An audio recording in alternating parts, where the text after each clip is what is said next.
abonnez-vous à la chaîne et laissez un like. Le jour que nous attendions tous approche, les amis. La saga de Zeus est à quelques jours de commencer dans le manga.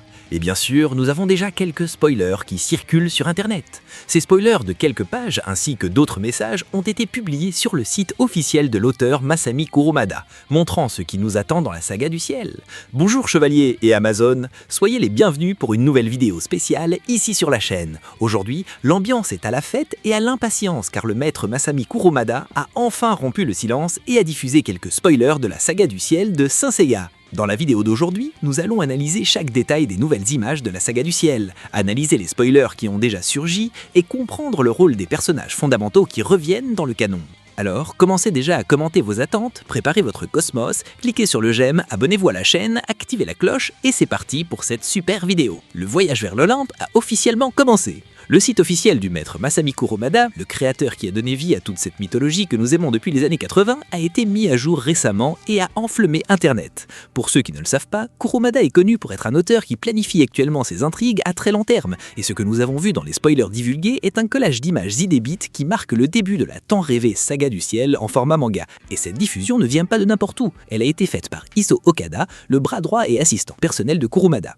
Okada a confirmé une information technique qui nous donne déjà une base de ce qu'il faut attendre pour cette saga. La première saison de chapitres de la saga du ciel comptera exactement 6 chapitres. Et les amis, cela signifie que les chapitres qui sortiront cette année ne seront qu'au nombre de 6. C'est peut-être le matériel que Kurumada a déjà prêt pour la publication. Ils ne divulgueront probablement pas le nombre total de chapitres que comptera la saga du ciel, mais selon on se base sur la saga précédente, appelée Next Dimension, nous aurons probablement plus de 100 chapitres dans la saga du ciel également. La sortie du chapitre 1 de la saga du ciel est prévue pour le 14 mai 2026 au Japon. Ici au Brésil, en raison du fuseau horaire, nous aurons probablement accès aux spoilers du chapitre et aux informations dès le 13 mai. L'histoire sera publiée dans les pages du prestigieux magazine Weekly Shonen Champion dans l'édition 24 de 2026. Mais pour en revenir à l'analyse des images diffusées, nous devons déchiffrer ce que ces images montrent réellement. Elles sont la preuve que le récit que Kurumada a construit depuis des années est enfin en train de se conclure. L'un des plus grands spoilers révélés dans cette image est la présence confirmée de la déesse Ker. Nous la voyons discuter avec un autre spectre que nous ne connaissons pas. Apparemment, Ker se trouve dans l'hyperdimension ou dans un type de domaine spatio-temporel qui se connecte à notre monde, comme par exemple l'enfer et la terre. Nous avons également une image mystérieuse d'un village avec des champs verts, ce qui ouvre la possibilité à plusieurs théories. Si vous n'êtes qu'un fan de l'anime classique et que vous ne savez pas qui est la déesse Claire et son importance, ce nom sera peut-être un peu étrange, mais ça l'est fondamental pour comprendre ce qui est à venir dans cette saga. C'est pourquoi je vais vous expliquer qui est ce personnage dans l'histoire de cet univers. Ker est la divinité terrible, la personnification du destin cruel et de l'infortune. Dans l'arbre généalogique divine de Saint Seiya, elle est la sœur de Thanatos, le dieu de la mort, et Dyknos, le dieu du sommeil, ceux mêmes qui ont donné un mal fou à Seiya et ses alliés dans les Champs-Élysées pendant la saga de Hades.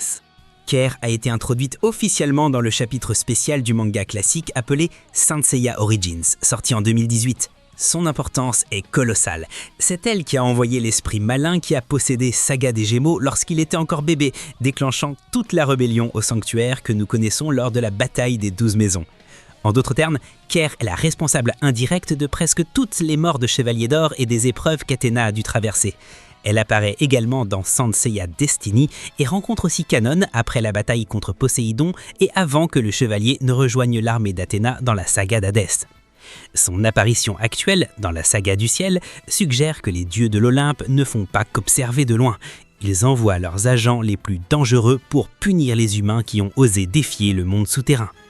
Ker n'est pas une guerrière de front comme Arès, mais une manipulatrice qui agit dans l'ombre, ce qui rend le danger beaucoup plus psychologique et stratégique pour nos héros.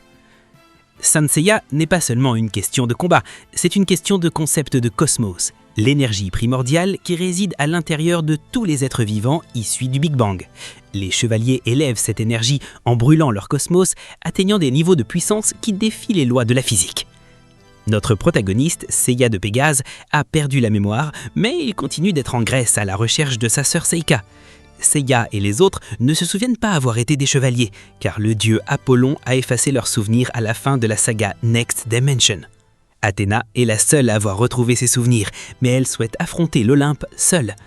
Athéna est la déesse de la sagesse et de la guerre juste, et elle a pris des décisions drastiques dans la saga précédente. Elle a voyagé dans le temps et a modifié le flux de l'histoire pour détruire l'épée d'Hadès dans le passé. En faisant cela, elle a commis un péché grave contre les dieux de l'Olympe. La saga du ciel représente le jugement d'Athéna par ses frères et par son père Zeus. Elle n'est plus seulement une déesse protégeant la terre, elle est la coupable qui a défié les lois universelles par amour pour l'humanité. De nombreux fans s'interrogent sur le format de sortie. La confirmation que nous aurons 6 chapitres initiaux suit le modèle de saison que Kurumada a utilisé dans Next Dimension. Il existe une forte possibilité que ces 6 chapitres ajoutés aux 3 chapitres de Saint Seiya Den, qui est la mini-saga créée pour initier la saga du ciel, forment le premier volume relié, le fameux Tankobon, contenant 9 chapitres au total. Cette stratégie de sortir le manga par vague permet au maître Kurumada de maintenir la qualité du dessin et du récit même à 72 ans, garantissant que l'histoire ait la fin épique qu'elle mérite. Pour vous qui voulez être au courant de tout, il est important de comprendre qui sont les antagonistes possibles de cette phase. La saga du ciel traite de la volonté divine. Dans la mythologie de Saint Seiya, les dieux possèdent le 9e sens, quelque chose qui transcende complètement la compréhension humaine. C'est pourquoi nous avons quelques dieux déjà confirmés dans cette saga, à savoir Artémis, la déesse de la lune et sœur d'Athéna. Elle a déjà apparu dans Next Dimension et une posture ambiguë. Elle aime sa sœur mais croit fermement que les humains doivent être punis pour leur insolence. Apollon, le dieu du soleil, il représente l'ordre absolu et la suprématie divine. Le dieu soleil est également apparu de manière canonique dans le manga Next Dimension.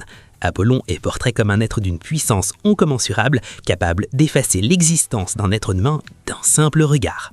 Zeus, le seigneur de l'Olympe, bien que nous ne sachions pas quelle est son apparence, son nom est cité comme l'autorité maximale. Le grand doute de la saga du ciel est Zeus pardonnera-t-il à Athéna ou ordonnera-t-il l'extermination de la race humaine ? Chronos, le dieu du temps, aura également une participation dans cette saga, étant donné qu'à la fin de Next Dimension, la sorcière Hécate discutait avec lui et révèle que tout s'est passé comme Chronos l'avait prévu. Cœur, la déesse sœur de Thanatos et Hypnos, revient dans cette saga comme le vestige de l'armée d'Hadès. Bien que tous ceux qui étaient aux côtés d'Hadès soient tombés, Cœur est resté dans l'ombre. Que planifie réellement cette déesse? Laissez-vous avis dans les commentaires. La grande révélation qui sera explorée dans ces nouveaux chapitres sera certainement la manière dont Cœur a survécu aux événements depuis la guerre contre Hadès. Kurumada utilise ce personnage pour donner de la cohérence à d'anciennes incohérences scénaristiques et pour montrer que la rébellion de Saga des Gémeaux et la chute du sanctuaire n'étaient pas des accidents mais faisaient partie d'un plan divin pour affaiblir les défenses de la Terre avant l'invasion olympienne. En plaçant Cœur au centre de la nouvelle saga, l'auteur confirme que les défis que Seiya et les autres ont affrontés jusqu'à aujourd'hui n'étaient que le prélude d'un jeu bien plus vaste. Dans cette nouvelle étape, l'évolution des armures de Seiya et de ses amis sera vitale. Après avoir reçu le sang d'Athéna dans la saga d'Hadès, les armures de bronze ont acquis la capacité de devenir des armures divines. Ces protections sont les seules capables de supporter la pression d'un combat contre un dieu de l'Olympe. Cependant, pour réveiller cette forme, le chevalier doit élever son cosmos à l'infini, dépassant le 7e et le 8e sens, connu sous le nom d'Arayashiki, qui permet à l'individu d'entrer dans le monde des morts en conservant sa propre vie et sa conscience. C'est enfin le début du point culminant d'une œuvre qui définit le genre shonen depuis des décennies. Nous verrons le trait classique de Kurumada avec ses mises en page dynamiques et l'utilisation épique des scènes d'action appliquées à un décor où les chevaliers n'ont plus nulle part à fuir. Si la première saison se concentre sur la déesse Cœur, nous pouvons nous attendre à de nombreux dialogues révélateurs. Peut-être quelques flashbacks qui changeront notre perception des chevaliers d'or classiques, comme Mu de Bélier, Aldébaran du Taureau et les autres qui se sont sacrifiés devant le mur des lamentations. Et bien sûr, le premier pas d'un Seiya rétabli en direction du temple de Zeus. La saga du ciel est l'attente par les fans des chevaliers des Zodiaques. Pendant des décennies, nous avons spéculé sur ce que serait la rencontre définitive entre les hommes et les dieux de haut rang. Avec la confirmation que Kurumada a planifié cela pendant des années, en insérant même des indices dans des œuvres comme Origin et Destiny, nous avons l'assurance que l'histoire aura de la substance. Il ne s'agit pas seulement de nouveaux combats, mais de la clôture d'un cycle commencé il y a longtemps, lorsqu'un jeune orphelin a été envoyé en Grèce pour conquérir l'armure de bronze de Pégase. L'évolution de Seiya, d'un rebelle qui ne croyait pas aux dieux à l'homme qui défie son propre destin, est en train d'atteindre son apogée. Et vous, que pensez-vous qui va se passer lors de cette rencontre entre Cœur et Nocero? Verrons-nous le retour triomphal de tous les chevaliers de bronze dans ces 6 chapitres initiaux? Comment est-ce que vous en pensez? L'attente est gigantesque, et à mesure que de nouvelles images et spoilers sortiront, je vous aborderai tout en exclusivité, ici, sur la chaîne. Et bien sûr, merci d'avoir regardé cette vidéo jusqu'à la fin, et à la prochaine. Brûlez votre cosmos jusqu'à l'infini.